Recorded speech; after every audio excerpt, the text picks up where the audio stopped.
Mummy શું બનાવ્યું? મુખવાસ બનાવ્યો.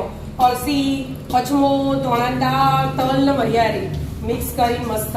પાચન શક્તિ માટે બહુ સારો મુખવાસ. દેખાવમાં એ મસ્ત. શરીર માટે બહુ સારો. કેવી રીતે બનાવ્યો? હેડ શીખવાડે ને વિદ્યા. હા. જો એક વાટકી વરિયાળી લીધી હો, અને આ જ વાટકી ભરીને 2 વાટકી તલ લીધા. 2 વાટકી તો હા. અને આ અળસી લીધી અમે. અળસી મુખવાસમાં બહુ સારી આપણા શરીર માટે, અને મુખવાસ શરીર માટે બહુ સારું. પાચન શક્તિ વધારે એવું બધું. અને આજમો લીધો અમે. અને સુવા એ લેવાય પેલા આવું ને સુવા આપણે હવા કહીએ હવા હા, પણ એ હાલ હાજર નહીં ને એટલે આપણા આટલામાં જ બનાવી દેવાનું. હા, એટલે જો બરાબર. તલમાં જ મીઠું નાખી દેવાનું. હા, સ્વાદ અનુસાર ને. હા, થોડુંક વધારજો. હા, અને લીંબુ. આ લીંબુની છે ને વાટકી ભરી અમે. બરાબર. 3 ચમચી લીધું અને લીંબુનો રસ. હા, જે રીતે જેને વધારે ખાટું ભાવતું એ વધારે લે. ખટ્ટો મીઠો હોય ને મુખવાસ, હા, એટલે જ ભાવે. એટલે જ ભાવે. બરાબર. અને હળદર. તલમાં હળદર થોડીક વધારે ને, હા, તલનો કલર મસ્ત આવે. તલનો કલર મસ્ત આવે. એ આવી રીતે બધું મિક્સ કરવાનું. હવે લીંબુ એટલે આપણે સ્વાદ અનુસાર લેવાનું, વધારે ખાટું નહીં. એવી રીતે બધું મિક્સ કરી દઉં એટલે રંગ પેલા પીળા પીળા થઈ જશે તલ. જો કલર ચેન્જ થઈ જાય. હા, થોડુંક એવું લાગે લીંબુ ઓછું લેવું હોય ને તો 2 ચમચી પાણી એડ કરાય. પાણી એડ કરાય ને. હા, બરાબર. તમે પાણી એડ નહીં કર્યું. આમ કરવું હોય તો પાણી એડ કરાય. બરાબર. પણ પછી એને કોરા થવા દેવા પડે. કોટનના કપડામાં પાથરી અને રાખી મૂકવાના, એટલે કલાક 2 કલાક જેવા, એટલે કોરા થઈ જાય. હવે વરિયાળીમાં નાખવાનું. હા, 2 ચમચી 2 ચમચી રસ અને ફાફડા મેઠું જેવી રીતે નખતા હોય એવી રીતે. એવી રીતે. તલમાં એક જ જેવું કરવાનું ને આમાં એક જ જેવું કરવાનું. હા, આમાં હળદર નહીં નાખી. હા. આનો ગ્રીન કલર રાખવો હોય ને એટલે વરિયાળીનો એટલા માટે. આને મિક્સ કરી દેવાનું મસ્ત. હા, આના મિક્સ કરી એવી રીતે અને મિક્સ કરી દેવાનું. મસ્ત મિક્સ થઈ ગયું ના કોઈ મમ્મી? હા, મસ્ત મિક્સ થઈ ગયું. હવે હા, હવે આ અળસીમાં નાખવાનું ને લીંબુ. લીંબુનું પાણી, અળસી અને બાજુ અજમો 2માં. આ બેને મિક્સ કરી દેવાના. મીઠું નાખવાનું. હા, અળસીનો સ્વાદ અલગ જ હોય. હા, એટલે અળસીને થોડુંક સેજ વધારે રાખ્યું એટલે આપણને ખાવું ભાવો. બરાબર. ન હળસીમાં હળદર ન પેલામાં હળદર. અજમા. એટલે બેમાં થોડો પીળો કલર આવી જાય ને. બેટા. બરાબર. આવી રીતે બધું મિક્સ કરી લેવાનું. બધું મિક્સ. બધા મીઠું, હળદર અને લીંબુ નાખીને મસ્ત હલાઈ દીધા. બધા મિક્સ કરી દીધા. હવે 2-3 કલાક પહેલા આમ રહેવા દેવાનું ઢોકી. અને પછી એવું લાગે કે હજી ભીનું તો પછી કોટનના કપડા અડધો કલાક સૂકવી દેવાના. એટલે કોરું થઈ જાય. તો પેપર હોય તો પેપરમાં પછી શેકવાનું.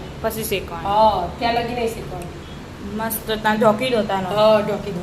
મસ્ત મમ્મી બધું કહી ગયું ના કોઈ. બેટા જો હા ને થાળી કોરું કરી દીધું. આ થોડું વધારે ભેનું હતું ને એટલે 2-2.5 કલાક જેવું થઈ ગયું. 2-2.5 કલાક મસ્ત આમ બધું છૂટું થઈ ગયું.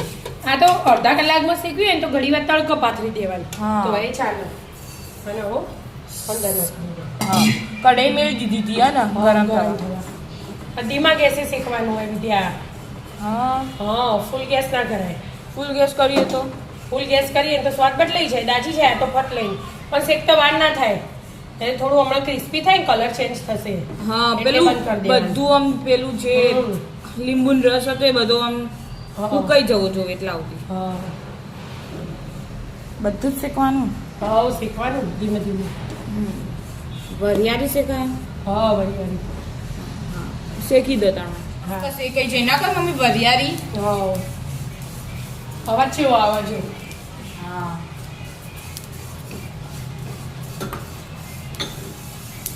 ખખડવાય મંડી જો. તારા ધીમા ગેસે ચડાવીએ ને એટલે જો સેજ કલર બદલાઈ ગયો. હવે મોટા વાસણમાં કાઢી દેવાનું.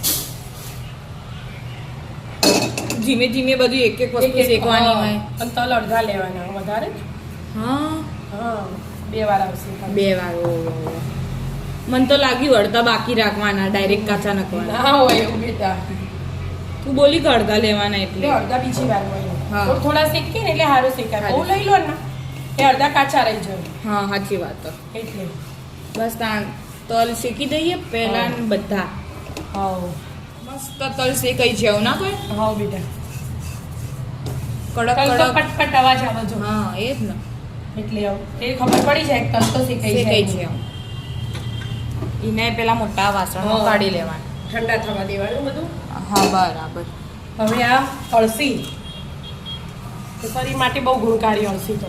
હા એનો સ્વાદ થોડોક પેલો અલગ હોય ને એટલે. અને અજમો ભેગું નાખી દેવાનું. હા પાચન શક્તિ માટે બહુ સારું.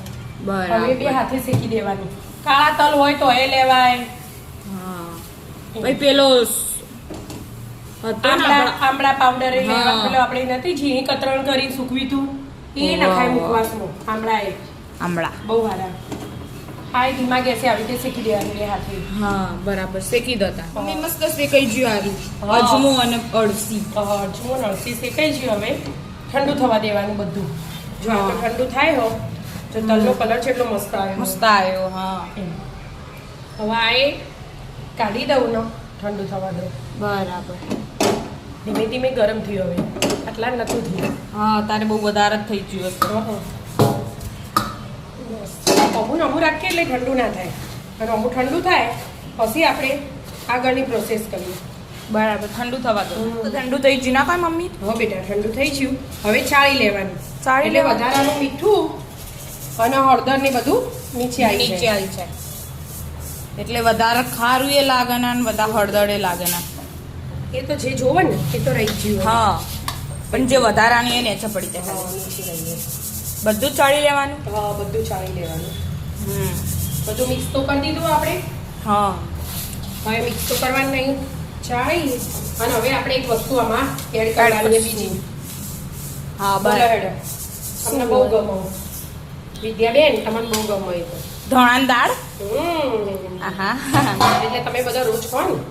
ગમ જઈએ એટલે પેલા આવું ને મુખવાસમાં આપણે ખાવા જઈએ. હા મંદિરમાં જ્યાં હોય ત્યાં. એટલે ધોળાની દાળ આવે ને. જો આ શ્યામભાઈ લઈને આવી જ જાઉં. જો આટલું મીઠું નીકળી ગયું ને. બરાબર. મેટું ને હળદર 2. હા બરાબર. થઈ ગયું ને. હવે ધાણાની દાળ. ધાણાની દાળ. ઓવરમાં માટે મિક્સ કરી દેવાની. મુખવાસમાં ધોળાની દાળ તો હોવી જ જોવે. જેટલા વરિયાળી હતી ને હા એટલી મેં લીધું. 2 વાટકી તલ, 1 વાટકી વરિયાળી, 1 વાટકી ધાણાની દાળ અને અડધી વાટકી અળસી અને એનાથી અડધો અજમો. અજમો. એવી રીતે માપ બધું કર્યું. હા. આટલું થઈ ગયું વિદ્યા. આપણે 6 મહિના સુધી સ્ટોર થાય એનો. હા. કાચની બોટલ ભરી મૂકી દેવાનો બહાર જ તો 6 મહિના ચાલે. બરાબર. અને શરીર માટે બહુ સારું મુખવાસ પર. આપણે મુખવાસ બનાવીએ ધોળા દાળ ના નખે એ પછી થોડી મુખવાસ કહેવાય ના કઈ. હા, સારું. એટલી વિદ્યા બધો લડાયો. સારું. મસ્ત મિક્સ થઈ ગયું ના કઈ. હા મસ્ત મિક્સ. હમ કેટલું મસ્ત લાગે ને. મસ્ત લાગે. દેખાવથી જ. હા, દેખાવથી. અળસી કાળી લાગે, વરિયાળી ગ્રીન લાગે અને તલ વ્હાઈટ લાગે.